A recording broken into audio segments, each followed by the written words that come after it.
This is my sister, Amanda Morris. Do we look alike? She has a degree in early childhood development and then has been a teacher of the deaf for many years. And now she does early intervention. I remember we were at Costco and our friend Michelle was with us, and she had been carrying him around. He was not happy, and he was arching his back and arching his back. And she kept mentioning to me, she was holding him, how arching he was. So I took him, and I could tell that, this was like, felt to me like he had really high tone. But there's lots of reasons kids can arch their back. So I asked questions about, did he have gas? Is he not feeling well? But I just kept feeling like, gosh, this is really high tone. This is unusual. And Kim kept mentioning, oh, he's really strong. He can do this and he can do this. He's just really strong. And I thought, that's not always a sign of strength, although he could very well be strong. But what that is a sign of to me was high tone. So I work with a team of really amazing early interventionists, and we all work with children birth to 3. And so these, they've become my good friends. I've been working with them for like the past, 18 years, just about.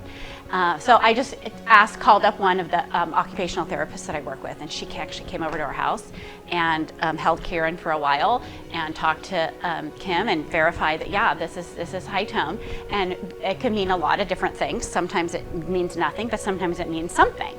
So Kieran started physical therapy then he was about 5 months old. Which is exactly what he needed. That was exactly the right referral to make, and him starting that early has made a huge difference for him. Yeah. I think had my sister not noticed that was unusual, the arching of his back, he would have,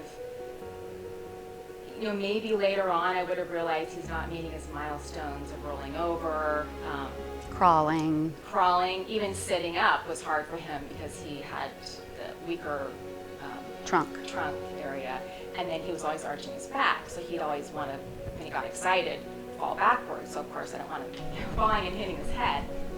So I think eventually I would have realized something was wrong, but it would have been much later, and the longer you wait to get intervention, the harder it is to correct things. And I've had so many parents ask me, how did you know something was wrong? Because they'd see him at church, they'd see him wherever, if we were at someone's house playing, and he looked fine. He looked totally fine, totally normal, happy boy, cute, everything looked fine. And they were just shocked that he was in physical therapy. Sorry. Yeah, I think eventually, Kim and the pediatrician would have noticed that he wasn't meeting his milestones, by sitting up and crawling and walking. But that would have been much further down the road. And the fact that he got into pediatric physical therapy when he did really helped him stay a little more ahead of the game. And in general, that's why early intervention exists, because children are developing so rapidly between the ages of birth and 3 years old, that like our adult ability to develop and change is just so minimal compared to the amount of things an infant, toddler accomplish in those 3 years. So the more help we can get and the more we notice any delays during those that age period, that critical age period, the better off any child's going to be. And what I've learned through the physical therapist, especially her, is that there is a true biological reason and need to develop the way that we do in that order.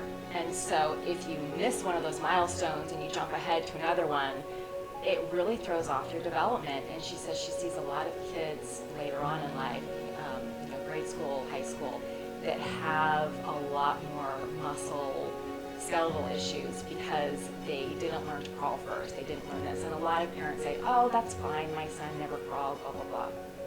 And that really, that's great if their child never had problems, but probably they do, they just don't notice it. And a trained physical therapist could look at that kid and say, oh yeah, I can tell something's a little bit off. When parents find out that their child has any kind of delay, or they get a diagnosis, it can be really discouraging and really hard to hear. But as an early interventionist, I see it totally differently. I see it as a win, because once they get a diagnosis, we have a direction of where we're going, and we know exactly, we know that diagnosis, we know what to do, and we know what that leads to, so we can start making up for things right now. Parents often don't like that, that label, but we applaud it, because that gets children what they need. It gets them the services they need, gets them the early intervention that they need, and it's just all these doors open once we know what we're dealing with. So it's not a death sentence. It's like we celebrate that.